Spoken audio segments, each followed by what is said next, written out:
Hey everyone, and welcome back to Technology Now, a weekly show from Hewlett Packard Enterprise where we take what's happening in the world and explore how it's changing the way organizations are using technology. We're your hosts, Aubrey Lovell and Michael Bird. Right, so in this episode, we are looking at how technology is enabling as close as possible to 100% uptime for the most mission-critical business operations. We'll be looking at how software and hardware are coming together to ensure the absolute pinnacle of reliability and what it means for our organizations. We'll be asking how you keep tech running, come what may. We'll be finding out what happens when things do go wrong. And we'll be looking at what our organizations can learn from the way some of the most reliable systems in the world are engineered.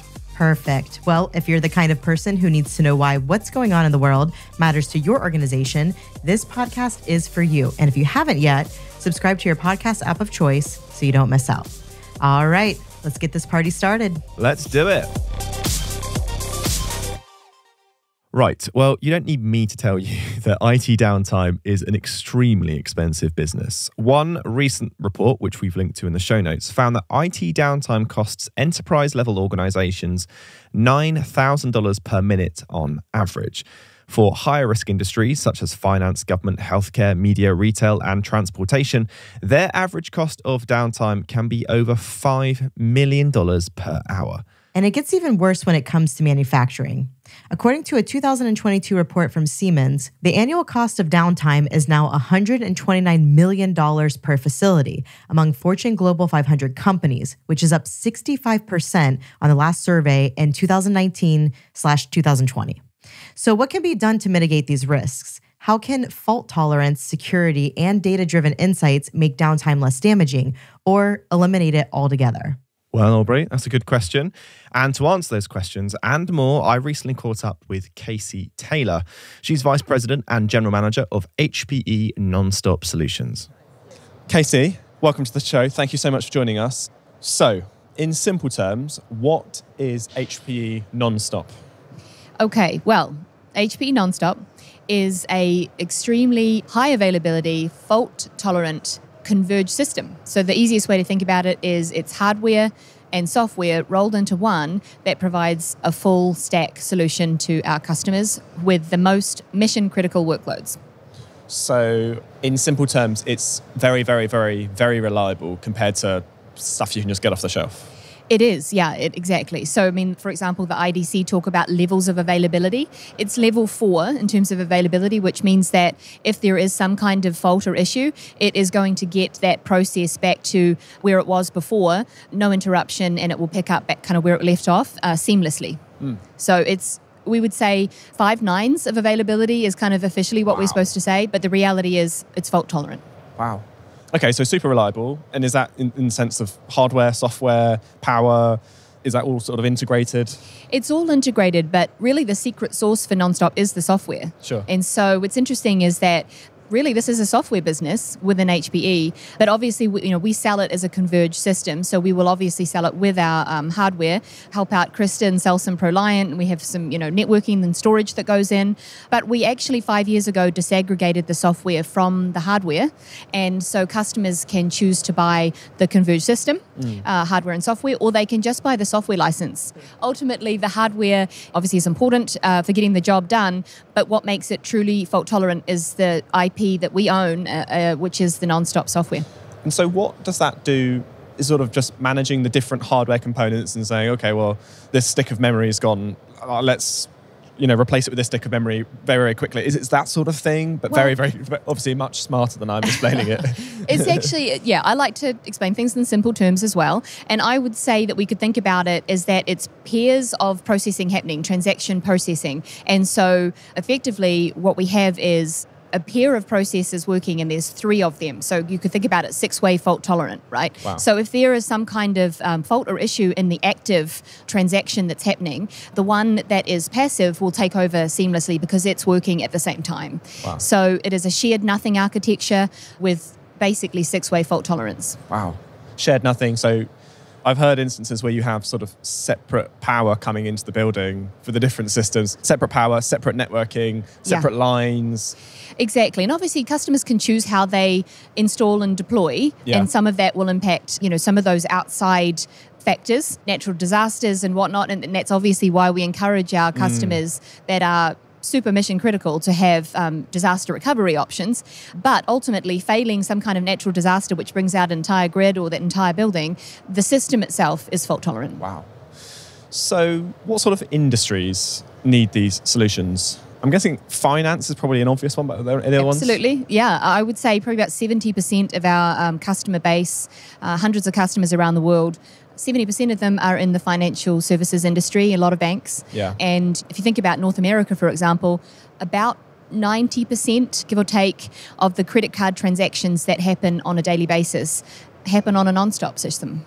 And then we do retail transactions as well. So if you think about some of the major retailers around the world, they are using NonStop systems to give them that fault tolerance that they need, because ultimately, anytime a system is down and they can't take a payment, they're losing business. Yeah.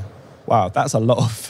it's a lot of pressure. A lot of pressure. Yeah, I was going to say. Yeah, it is. But thankfully, the systems behave very well. And there are customers that we've had for decades. I mean, like we're talking 30 years, because this technology is not new. It's been around a while. And we have customers that we've had for decades that have never experienced an outage. Wow. Right? So it's extremely reliable. And when I talk to those customers, we had a really interesting session with a bunch of the major banking institutions in the US recently. And really what was echoed around the room is the NonStop systems help them sleep at night. Yeah. Well, that is good, isn't it? That's a good position to be in. Yeah. So you mentioned that NonStop isn't new. You said decades. I mean, how long are we talking about? Well, actually, this November has been the 50th anniversary of a company that started NonStop, which was Tandem. But we have continued to innovate over those years. And so, we're continuing to innovate into the future to see how we can keep NonStop going. Wow. So we talked financial services. That's the obvious one. Yeah. What other industries? Some really interesting industries, some unusual ones, which is really fun, like a bakery in Asia, for example, that just needs really on-time deliveries for some of their baked goods, right? You wouldn't think that they would need a mission-critical system, but they do. It keeps their business running. So some unusual, interesting ones. But we have a lot of customers in the manufacturing space, and that's actually what I'm here at Discover Barcelona talking about, is smart manufacturing with AI with a partner of ours, Arbit Plus. And so there's some household name automotive companies that turn to HPE NonStop with this partner of ours, and they get a full-stack solution to manage their manufacturing operations. Right, because manufacturing is, again, one of those things that if there's downtime, you lose money because you're not creating products that you can get out the door. Exactly. It's ultimately time is money, and if they are not making a vehicle or multiple vehicles, then they're obviously having a massive impact to their production line. We all saw what happened in 2020 and beyond, right, when there was scarcity of resources and people couldn't get vehicles, and it's challenging, right? It holds things up. But specifically for those customers, right, they really need to have a system that's up. And in one of these household name companies that we provide the solution for, they have been running this in all of their factories and more than 16 years, and they've never gone down. Wow. So it's fault tolerant. And is this the concept of the factory of the future, your talk? Yeah, it's interesting because at HPE we can do a lot for manufacturing industry. Obviously we have edge connectivity, we have hybrid cloud. From a NonStop perspective, we're partnering with Arbit Plus, and they have a really cool AI-driven manufacturing execution system. It's able to do some very cool predictive things. It takes lots of data input. I mean, there is so much data created in a factory, right, at the edge. And they want real-time analytics, but they also want AI that can make real-time decisions to optimize production. And those kinds of things can be about using AI to do sequencing. In other words, hey, we have all these custom orders from people around the world that want a blue car. This one wants a red SUV. They need to think about the most efficient sequencing for how they manufacture all of those different vehicles. And so the system will do that. But it does things like it has sensors that will understand exactly how much torque was used to put a screw in. And so if they have any quality issues, they can go back and they can have a look and see exactly how much torque was used, and therefore they can make that tweak. So it's hugely data intensive, and we help bring that together with a fault tolerant system that won't go down and bring AI to help increase quality and productivity. it sounds like it's all about those like really, really small incremental gains that makes you just like a little bit more efficient, which means that you can maybe get things out slightly faster. Is it that sort of thing? Yeah, it is. Antonio talks about AI really being a productivity tool, and you do see that in a smart manufacturing operation. So it's definitely about efficiency gains. The other thing that it does, it helps them with predicting quality issues. So anytime a vehicle is produced, there is sometimes like 100-point quality check that happens, and that's fairly labor intensive. Yeah. But this solution can take into account different inputs, like for example the day of the week, the temperature outside, the color of the car, and what model of car it is, and then it will spit out a report to say these are the top 10 or 12 items that we think, that as a system we know predictively are going to potentially have issues, so that they can look at those first, right, rather than having to kind of look at a needle in a haystack. How are you innovating into the future, 2025? I presumably you're not standing still. We are not, no. And you're right. We have to think about ways to build on that storied past over the last 5 decades and take NonStop into the future. So ultimately, it started out as kind of a monolithic converged system. And as I mentioned to you, now we have disaggregated that software. And so what we want to kind of move it towards is software in the cloud, or a SaaS offer. But what does that really mean? It's really about making sure that we are giving our customers choice and flexibility. Thanks, Michael and Casey. It's absolutely fascinating to hear how all of this tech and innovation comes together. And we'll have more from you in a moment, so don't go anywhere. Okay, well, now it's time for Today I Learned, the part of the show where we take a look at something happening in the world we think you should know about. All right, Michael, you're teed up. Oh, well, I'm glad you said teed up. I would say I'm teethed up because it's a slightly quirky one for me this week, Aubrey. Because let's talk teeth, or rather dentures, because researchers in the UK have come up with a novel way of keeping false teeth attached. Now, usually glue is used to keep them in place, or suction, based off creating a seal of saliva. But as countless online videos can attest, neither option is foolproof. Add to that the fact that dental glue isn't especially hygienic and isn't widely available in the developing world, causing massive problems for many of their over 300 million users. Instead, dental scientists in London have come up with a novel solution replicating the suckers of octopi using 3D printing. It's a field called biomimetics, essentially mimicking natural developments in human manufacturing.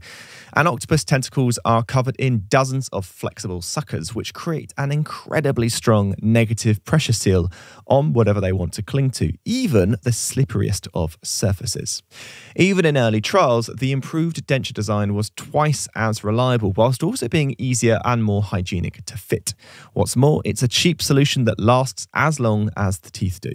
It's hoped the technology could help millions of people worldwide with their dental hygiene and their nutrition and overall health. It's pretty cool. Wow. I can't decide if I'm fascinated or I'm also freaked out. Yeah. It's pretty cool, though. It's a great story to get one's teeth stuck into. Yeah, I see what you did there. Very nice. Oh. Very cool. Right then, Aubrey, it is now time to return to my chat with Casey Taylor to talk about resilient IT infrastructure. Now, whether we got this on tape, I don't know, but you talked about how some customers want to put their stuff in the cloud, which I find fascinating, because presumably your crown jewels, the stuff that you care about the most, putting it in the public cloud feels really quite scary. Yes, I would say that's true. I mean, I think that there are many customers that say, these are our crown jewels. They are staying on-prem with us, and so they don't want to move them to a public cloud. And you can understand why. But there are actually maybe less mission-critical businesses that still want the uptime and that fault tolerance that would be comfortable going into the public cloud. And so in manufacturing, maybe that kind of good use case. Manufacturing, we talked about automotive, but any other kind of discrete manufacturing where a customer puts in a specific customized order. In Europe, for example, kitchen cabinets is a really big one. And maybe they don't need to, worry too much about putting that into the public cloud. So there are different levels of customers, and we're trying to look at how to broaden the customer base for NonStop. Yeah. So, what keeps you up at night? going into 2025? Work related. Well, not the NonStop system, so that's good. What keeps me up at night really is thinking about how we can stay relevant with our customers.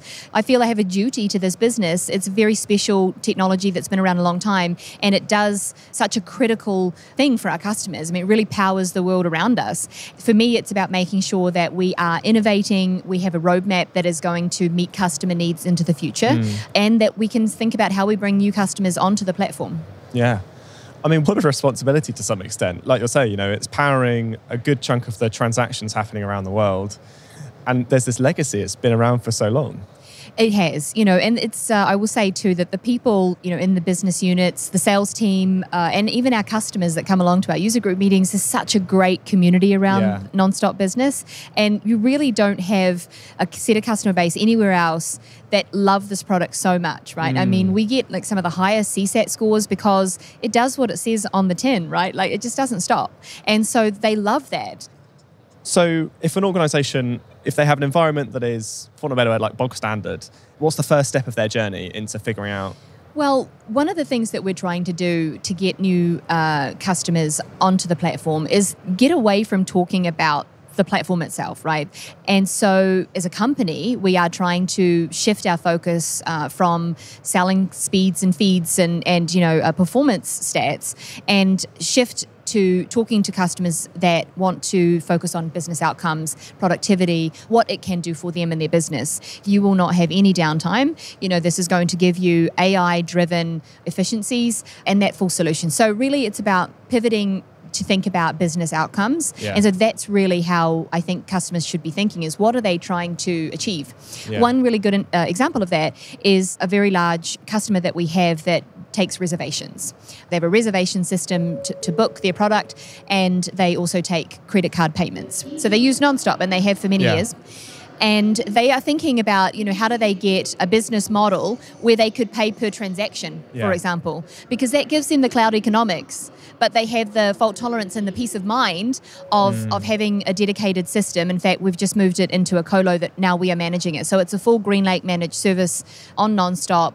And so at the moment we have a flex core, so we can say, okay, if you're having a really peak period, then you can flex up and pay for that. But their CIO is saying, okay, that's great, but I'd really like to take it to the next step, which is really predictable pricing per transaction.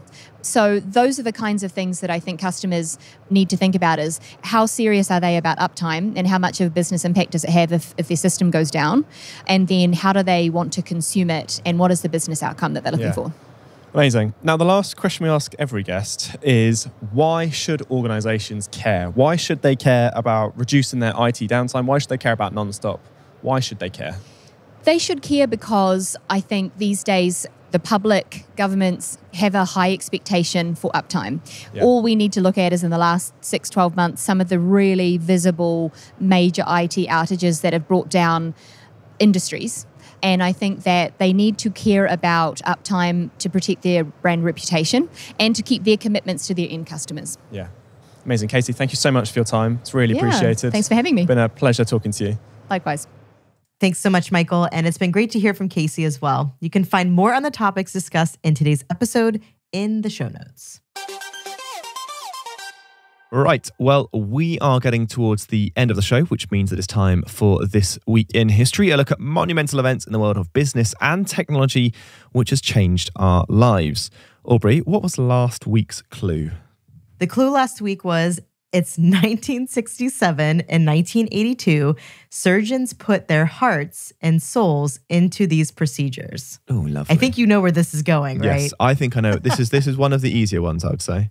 Okay, well, it's definitely a pair this week. So this week in 1967, Dr. Christian Barnard and a team of 20 surgeons performed the first ever human heart transplant on a 54-year-old South African businessman. The man's diseased heart was replaced with the healthy heart of a 25-year-old woman who had died in a car crash. Unfortunately, the patient's body rejected the heart, but he did live for 18 days after the procedure, which has since come a long way. Then, exactly 15 years later to the day, in 1982, doctors in Utah fitted the first permanent artificial heart to a volunteer called Barney Clark. Ahead of the operation, he commented, quote, "It may not work that well for me. I'll do it for the next patient," end quote. In the end, he survived for 112 days. Man, what pioneers, both amazing stories. Absolutely. Now, the clue for next week is it's 1954 and this invention was a true gem. Any ideas, Aubrey? I don't, but I feel like it has to do with something like a girl's best friend. When I hear a gem, it has to mean diamonds, right? I don't know. We'll have to see. Well, that brings us to the end of Technology Now for this week. A huge thank you to our guest, Casey Taylor, Vice President and General Manager of HPE NonStop Solutions. And to you, of course, thank you so much for joining us. Technology Now is hosted by Michael Bird and myself, Aubrey Lovell, and this episode was produced by Sam Data Paulin and Alicia Kempson-Taylor with production support from Harry Morton, Zoe Anderson, Allison Paisley, and Alyssa Mitri. Our social editorial team is Rebecca Wissinger, Judy Ann Goldman, Katie Guarino, and our social media designers are Alejandra Garcia, Carlos Alberto Suarez, and Ambar Maldonado. Technology Now is a Lower Street production for Hewlett Packard Enterprise, and we'll see you the same time, the same place next week. Cheers.